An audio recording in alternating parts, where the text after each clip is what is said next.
Okay, can everyone hear me now? Yeah? Sorry, took a moment. That's right. Go ahead. Yeah, okay. So I really just would like to introduce now our first practice speaker, Delia Harmston, who leads the HLM Architects studio in Sheffield. Now, for technical reasons, she pre-recorded her presentation, but will join us later live for the Q&A. And this talk really is about learning to lead. And so how do we learn to lead? We can read about it. We can obviously take part in courses such as the one today. And all of this is really helpful.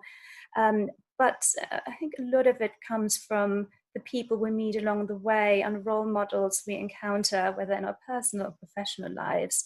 And I think if we're lucky, we meet really inspiring role models, such as like Delia did early in her career.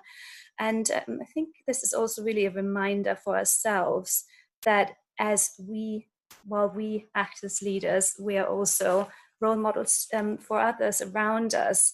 And really, I think that ties in what Anne said earlier about the shadow we cast as leaders. So I think now Stuart will bring up Delia's presentation, and then afterwards Delia will join us on audio.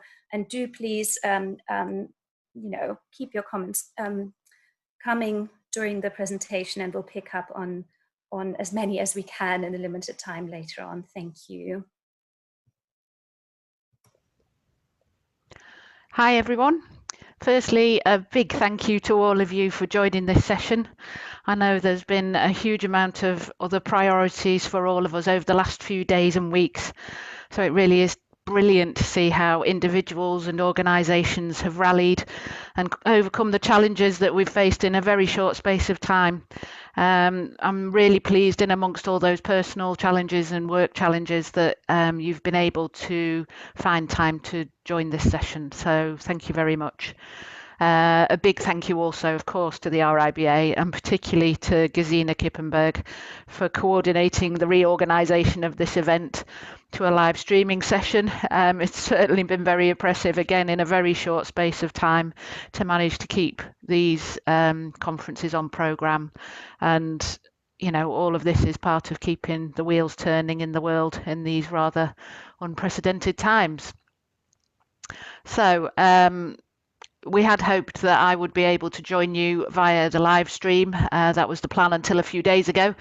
Unfortunately, now that I need to be working from home as everybody else does, my home Wi-Fi isn't good enough basically to give a good enough quality audio experience for you guys. So we've chosen to pre-record this session so that it's as good a quality as we can get it, and then I will be joining you live for the Q&A session at the end.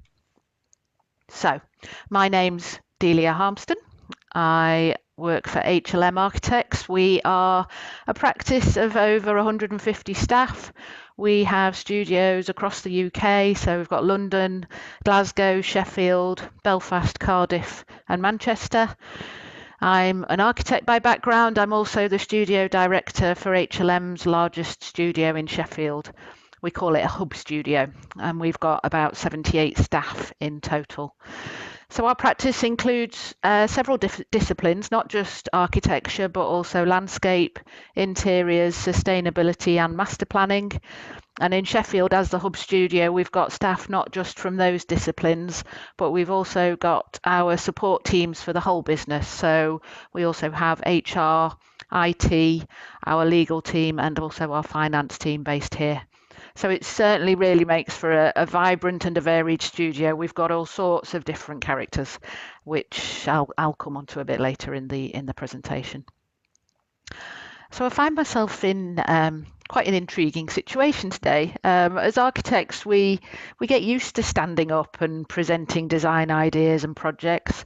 It just becomes part of what we do, be that in crits at university, to colleagues at offices and studios, or maybe public consultation events and even planning committees. But this is probably only the second or third time in my career that I've been asked to talk about myself. And you know what? It's fabulous. It's a privilege. and it's odd all at the same time, if I'm honest. I don't know, maybe I'm going to get used to it, but being asked to talk about yourself, it's intriguing. You end up taking a step outside of yourself, out of your own body, and looking at yourself and reflecting and trying to understand who you are and what you do and why you do the things the way you do them. So, the slide you're seeing at the moment, this is me now. This is also me. I can't see all your faces today. I've got no way of gauging whether any of you have the fortune or misfortune of being born in the 1970s like me, and therefore ending up with haircuts and fashion sense like this. But the point I'm trying to get across here with this slide is I'm sure you've all got similar childhood photos. And really, that 4-year-old child in the photo didn't know where I'd be now in terms of leadership. And the key question for me is what are the things that happened along the journey, my career journey, to enable me to develop a leadership mindset? I mean, obviously, developing robust skills in Lego were an absolutely essential starting point. Do you know what? I was tempted to go away and read lots of information on leadership before I presented to you today. Half of me is wondering whether I should have done, but the fact is that for me, reading about how to lead isn't what got me to where I am now. I'm certainly sure it would have been helpful, and if things like RIBA Future Leaders would have existed, years ago, then I'd have snapped at the chance. But I think for me, I've been lucky with some of the experiences that I've had, and also the people that I've met. And what I want to talk to you today really is about my take on leadership. So I'm not saying it's right for everybody, but this is my personal take on leadership. And that for me is that leadership is about empowering others. And that's a thread that you'll see sort of runs through this presentation, and we'll come back to it again at the end. So for me, nobody really taught me how to lead. No one sat me down and told me how to do it. But the important thing for me is how I felt encouraged and empowered to take those steps, and also through how leading now I try to empower and do the same for others. So, my career journey. Don't worry, I'm not about to give you a blow-by-blow account of my life from the age of 4 to 43. A quick snapshot. So I studied at the University of Sheffield, studied architecture. I spent a lot of time working in this building, the Arts Tower. I did my degree. There I did my year out working for a larger practice in Manchester. Then I went back to the University of Sheffield and did my diploma and my master's. Whilst I was doing my diploma, I tutored first-year students part-time. An opportunity came along to cover someone's maternity leave, as it happened. And on reflection, looking back at that now, that was probably my first real life, I suppose, by real life, I mean paid job, probably my first real life experience of leading and empowering others. And when I look back, it's only really by putting yourself in those sorts of positions and trying to guide and help others, in my opinion, that you start to get a perspective on how sharing your knowledge can be so encouraging for others. And, that's not to say as a tutor or a mentor or teacher that you know everything, but by putting yourself forward to act as a sounding board, as someone for people to brainstorm ideas with, that's when you really see that helping people realise their potential, not your own, is very powerful and actually also very enjoyable. I think about our Part 1 students we've now got working with us in HLM. They're fabulous. They're full of fresh ideas and new ways of doing things that I don't understand sometimes. And they've taken on mentoring our work experience students that come through the studio, just as I did at that age. And again, by doing that, they're absolutely developing a leadership mindset, starting to understand what makes different people tick, understanding that not everyone is the same, and how different ways of communicating work better for different people. All of that for me is about developing a leadership mindset. So, following on from my master's and the tutoring, I then ventured out into the real world of the architectural profession. I experienced quite a lot in the first few years. I worked for a one-woman band. I worked on contract for a short time for a small practice, and I worked for a much larger practice. I was made redundant twice in 6 months. That was a fairly harsh and quick lesson in the realities of the construction industry. It would be wrong for me to suggest that I planned it all that way. There were essentially a combination of different opportunities that I either sought out or came my way, and I grasped them wherever possible, basically. But it's really interesting when I look back on that now, when I'm chatting with staff one to one and we're talking about their careers, I find myself reflecting on those early years and that actually it was so valuable to get such a range of experience. Don't get me wrong, experiencing redundancy was not great. But when you get to the point that you're able to look back on it, it gives you an invaluable perspective and experience. And it all helps me now as a studio director to relate to others and to have a much more rounded and balanced perspective. So I think in those early years, I was learning about leadership. I was working with different people. I experienced a range of different managers. I could see what worked for them, what didn't. I could see how people reacted to them, both positively and negatively. We've all seen it, how people react to praise and recognition and how people can react to, a flippant and curt comment. So all of that was, allowing me to see how people can be empowered and how, sometimes the simplest type or level of communication can enable them to become the best versions of themselves they can be. So I think for me, all those different experiences in different practices that was laying those foundations in my brain. You absorb things, don't you? A phrase I really like is learning by osmosis, and that for me is really important. There can be a real danger in how we work, more so these days, the tendency to plug yourself into your earphones and listen to your music so you can focus on your tasks and not the people around you. But you miss so much when it comes to learning how to lead people if you do that. And this idea of learning by osmosis, just absorbing what's around you, for me is really important. So after those early years, I then started at a small practice in Sheffield, and this became the next 15 years of my career, basically. I was a part 3 at this stage, and I deliberately chose a small practice where I felt I could learn and experience all the facets of being an architect. That's where I met a brilliant mentor in Mike Self, who was the managing director of the practice. He helped me make sense of things. He acted as a sounding board and advisor. He encouraged me. He pushed me.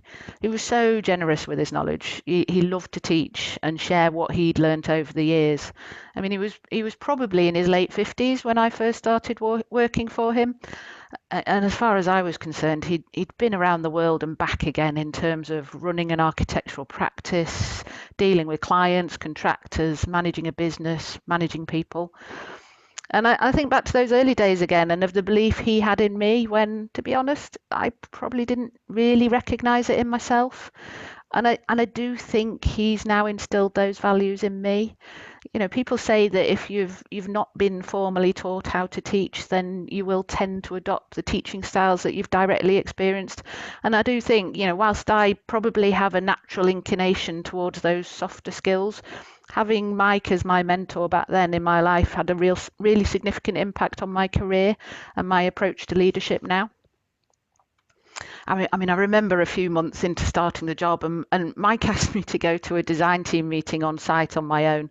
For whatever reason, he wasn't able to go. And whilst I knew the project, I'd been working on it for a while, I'd never even been to a design team meeting with somebody, never mind on my own.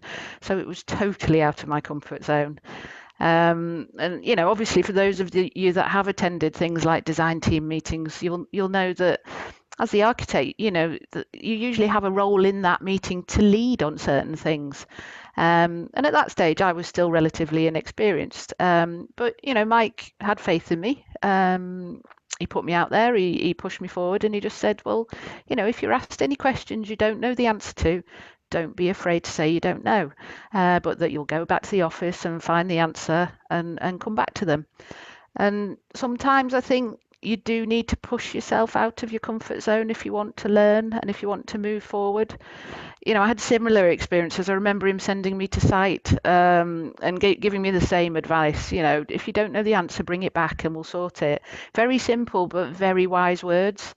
And those early experiences, they're what build that foundation of your professional responsibility. Your role as an architect on projects is absolutely to lead and make decisions. And you have to be able to do that. But also sometimes you will get no less respect for saying, I don't know, and I'll come back to you with the answer. So I think having that mentor in my life was amazing. We'd go for lunch, we'd chat, we'd chew the fat, we'd set the world to rights. I'd watch him in the office leading staff and taking control in meetings, but equally he wasn't afraid in a private discussion to share mistakes he'd made and how he'd learnt from them. He'd often say to me, everyone makes mistakes at some point in their career. It's how you deal with the mistakes that matters, and that's what you'll be judged on. The thing for me, and this slide is just trying to relay the idea, is the thing for me is developing a leadership mindset. It's not a straight line and it's not a solo path. Sometimes, I've talked about empowerment, and sometimes the person empowering and being empowered crosses over. So it's not a linear transition from being a follower to a leader. Those two things swap backwards and forwards constantly and continue to do so, even for the most experienced leaders, in my opinion. What I learned from Mike was that the team was the important thing. He knew that sometimes other people, often more junior people than he, knew how to do things better. But that didn't make him any less the leader of that team. In fact, quite the opposite, because they, including me at the time, felt empowered by him to do their bit. So, as I've said, for me, a lot of my formative years were in that smaller practice, working on numerous simultaneous but generally smaller projects. And the move from that smaller practice after 15 years to a larger practice at HLM has been really interesting for me. I'm not going to lie, moving practice as a more senior person was quite daunting. I didn't know whether being an associate at a smaller practice was transferable to being an associate at HLM, a company 10 times the size. Leading smaller teams on smaller projects, how did that compare to leading bigger projects and bigger teams? I was pleasantly surprised. I don't mean that in an arrogant way, but I was surprised how quickly I adapted. And again, sometimes it's about pushing yourself out of your comfort zone, and you'll be surprised what you can achieve. So just to give you a flavour, I arrived at HLM, and within a couple of weeks I was asked to lead on a project called ADEC. It was a competitive design project. The work spanned a couple of months, and we had to design a 3,000 student school in the UAE. I'd never designed a school before. I'd not worked in that sector, let alone one for 3,000 students and one in the Middle East, which quite frankly, a lot of the normal design decisions you would make for a UK project were just turned on their head. I worked on a lot of bids, a lot of work winning. This was a project, again, a competitive entry we did. But from my previous practice, most of our work had been won through repeat clients. So it was a very different mindset. I was project leader for the new Advanced Wellbeing Research Centre in Sheffield, a world-leading research centre into activity on the Olympic Legacy Park in Sheffield. And I've also been project leader on Holliscroft. This is a 1,000-bed mixed-use student accommodation scheme which completed in September 2019. So fairly fresh in my mind, that one. The thing is, and the point I'm trying to make here is that, again, leadership and support was important to me at this point, and still is. Having people, board directors like Nick Beecroft and Karen Mosley believing in me, seeing my potential, helping me open doors, this is what mattered. And this is where, for me, it becomes about empowering yourself. You have to own the direction you're going in. Mike Self was brilliant, but I couldn't be Mike. I had to learn to be me, not somebody else. And really that only comes with time and experience and confidence. And, on this slide, that I needed all these people when I moved to HLM, and more of them to help and guide and mentor me, and I still do. But in my opinion, those roles of mentor and mentee, and this theme I've mentioned to you of empowerment, is much more interwoven. And if you take my journey, you might see it as me being empowered by my boss at the time, and then switching to me as studio director, empowering others. But it's most definitely a two-way thing, and it's actually a multi-way thing. Again, in pulling this presentation together, I've asked myself, what is my leadership style? There are documented leadership styles, authoritarian, collegiate, all sorts. But then I realised that for me, this is the wrong question. I'm sorry if that goes against any of the other presentations you're going to hear today, but for me, that question results in a label. And I have to admit, I have a bit of a natural aversion to labels. But talking about a leadership style for me seems very two-dimensional, very monochrome and very fixed. And leadership for me is infinitely more complex than that. It's much more fluid and colourful than that. And for me, leadership is about agility and adapting to different situations.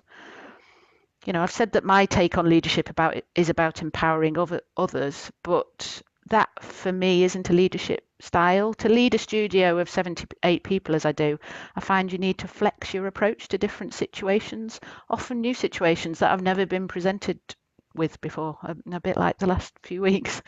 And I've mentioned we have a huge range of characters in our office from various disciplines. They all have different roles. They're all at different levels of seniority, some older, some younger than me. Some people are loud, some people are quiet, some work well in teams, and some better on their own. Some people are pushing for progression, whereas others lack confidence in their ability. And I see my role as a leader as challenging and empowering people in a way that is appropriate for them. So that means that one size doesn't fit all. And for me, my leadership style, if you want to call it that, flexes to different people and different situations. Sorry, I just skipped one slide too many there. I had a good conversation the other day with one of our architects.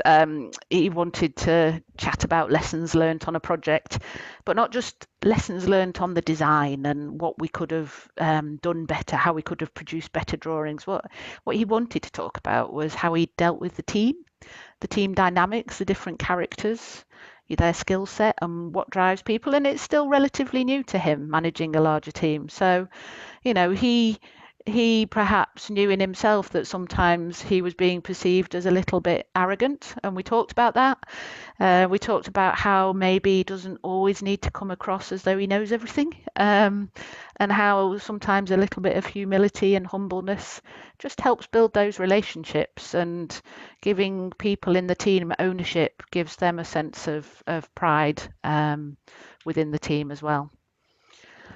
So, if I try and distill that for you, for me, my role as a studio lead is not about this. It's not about being the winner or the person at the top of the mountain. It's not about being the centre of attention or stealing the limelight all the time. Don't get me wrong, there's occasions where you're the person who has to stand up in front of a team and enthuse them and drive them and encourage them. But it's about people and relationships, and it's about listening, really listening, and hopefully sometimes guiding. It's about the whole team and helping everyone to reach their potential. It's also about having fun, being enthusiastic and building morale and, a positive culture. And it's about making sure others are heard and making sure that you're encouraging people to push themselves and move out of their comfort zones so they can become the best versions of themselves, basically. Helping others fulfill their potential. We had a workshop a few days ago, again in the studio, where I've encouraged some discussion and feedback on how we're doing things. And in those situations, you tend to find there's always people who speak up. It's always the same people generally. And there's some people who are a little bit shy or lacking in confidence to say anything. And I had a lovely email from a member of staff after one of those workshops, just saying that, she'd not felt she had the confidence to speak up in the meeting, but she actually wanted to share some really good ideas. And we'll talk about that one-to-one. we'll talk about how we can develop her confidence in a way that works for her so that we can bring her ideas and enthusiasm to the team, and we'll be the better for it if we can just help her along the way. So just to sort of try and wrap it back to the beginning, for me, how we act as leaders will strongly influence the model of leadership that those who work for us will adopt. And for me, as I've said, my personal take on leadership is that it's very much about empowering others. So we're almost to close there. There's some key messages that I just want to share with you from that presentation. Step outside of yourself. Have a look at yourself. It's what I've had to do this presentation. Think about how you're perceived and how you manage situations and how you relate to other people. It's quite enlightening. And listening for me is crucial. Really listening and understanding what people want and what drives them. And this idea of learning by osmosis, absorb what's around you, hear how relationships work. It all feeds that leadership mindset. And don't forget the humbleness. Like I said, leadership isn't about knowing everything. A bit of humility and humbleness certainly I think is really important. But step outside of your comfort zone. Push yourself. What's the worst that can happen? Try it. See what works. That's what it's all about for me, whether it's you being empowered or you empowering others at whatever stage in your career. The presentation, I just, before we swap on to Q&A, I just wanted to, I don't know, try to provide a bit of comment on the the unprecedented situation we all find ourselves in at the moment with the coronavirus outbreak. I mentioned earlier, try and pull this back to the idea of leadership and a leadership mindset. I mentioned earlier that for me, leadership is fluid and it's colourful and it's not fixed. And effective leadership for me is about adapting to situations that you've perhaps not been presented with before. I would have said that to you 2 months ago, but in the current situation for me, I only feel that even more strongly. You need to be allowed to you need to allow yourself to flex. As a business at HLM, in the space of 2 weeks, we've moved 150 staff in 5 locations to remote working. Leading a studio of 78 people all in one office is very different to now leading 78 people all spread out in their various dining rooms and back bedrooms and kitchen worktops. But for me, being a strong team is the starting point. Feeling confident, me feeling confident that I can delegate tasks and empower others to take responsibility. Knowing that all of our people are different and we'll all deal with this situation in different ways. And ensuring that communication lines are fully open. And if anything at the moment, over communicating to keep everyone connected is key. So I'm sure there may be a few more questions on that subject during the day. But that's it from me. If I pass back to you guys. Thanks. So I think I'm now online again. Yeah, I hope everyone can hear me. And Delia has joined us now as well. Delia, hello. Hi, can you hear me? Yeah, I can. Brill. It's great to hear you, and thank you for joining us. And actually, that worked really well, the pre-recording, I have to say. Good, much better than my Wi-Fi, I have to say. Exactly. So, I mean, first of all, I would say just again, anyone who has a question or a comment, please, feel free to now comment in the chat or to raise your hand, and Stuart will call you in if you have a question to Delia. I think I would like to, we already have a comment here as a question for Delia. What is the most challenging task as a leader that you had to deal with so far? What is that question? Possibly the last 2 weeks. Yeah. I've been asked that probably once before in a session like this, and I don't think there is one single largest challenge. People the most brilliant thing and the most challenging thing, because everybody's different, and how people relate to each other and how people communicate, some well, some not so well, some in just different ways, managing all of that, and steering a ship in a certain direction and keeping everybody going in that direction. It's an everyday challenge. It's a wonderful challenge. It's enjoyable, but I don't think there are any individual moments. I mean, if you ask me in a month's time, I might be looking back on this period of time as the greatest challenge. We're still in it at the moment, but certainly, yes, yeah. certainly. I think there will be a lot of lessons to be shared between us all at the end of it all. I think we have someone now raising their hand and ready to be called in on audio. Stuart, do you want to bring in Ellie? Yes, Ellie, you're live. Would you like to go ahead?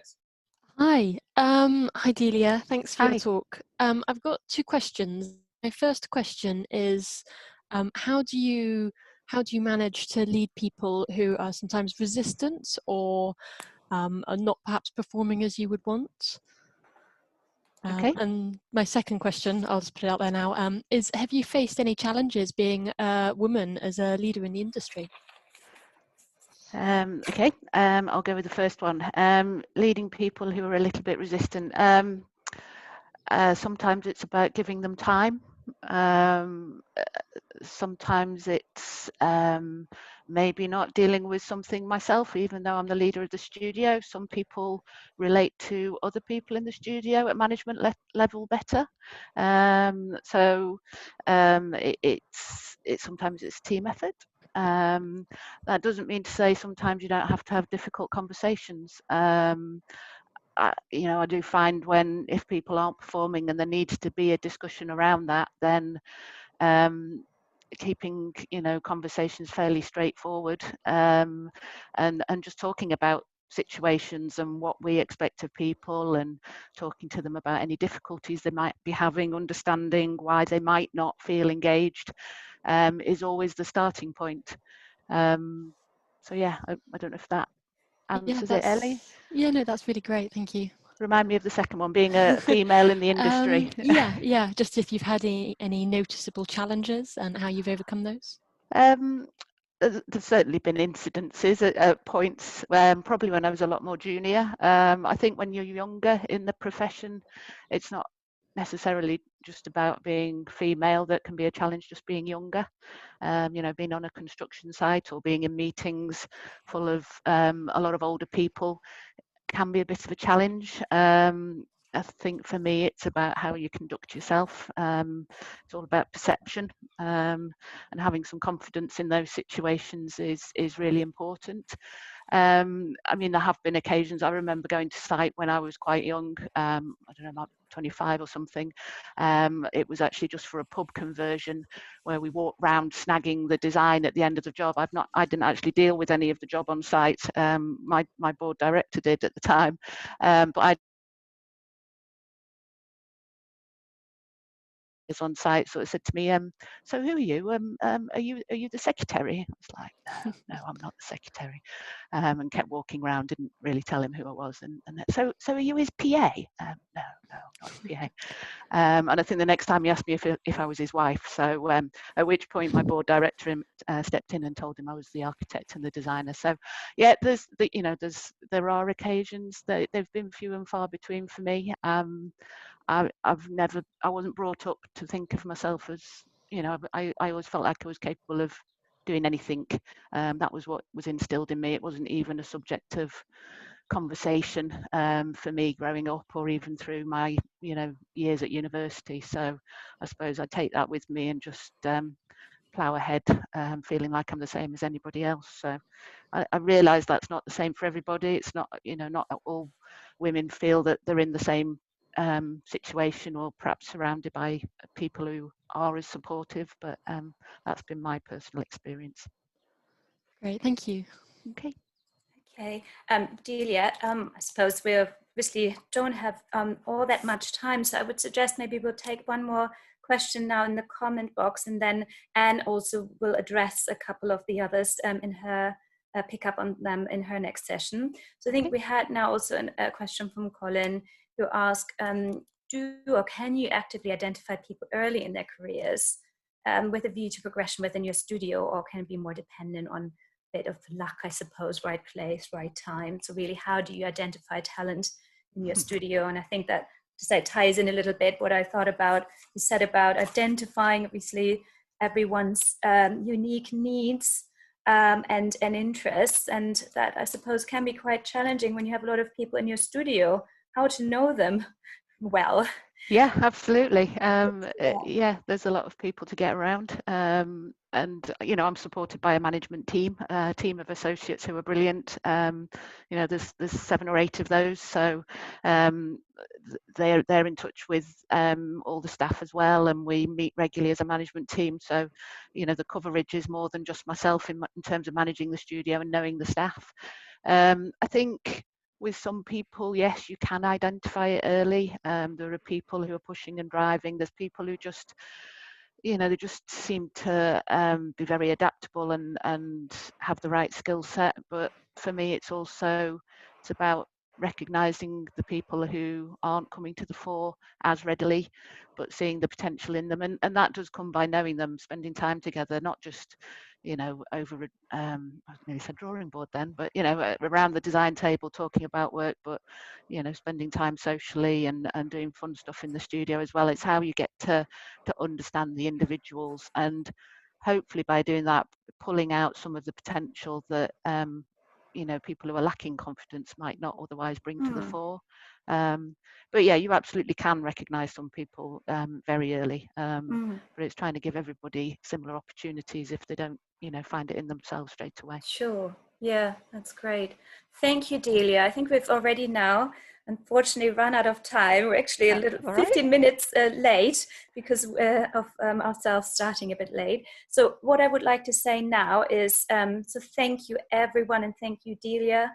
We have now a whole 10 minutes break, so everyone can make a cup of tea or have a snack, whatever it might be, and we will come back in 10 minutes' time with Anne's session on recognizing, understanding, and managing your own emotions. So thank you, and we will see and hear you soon.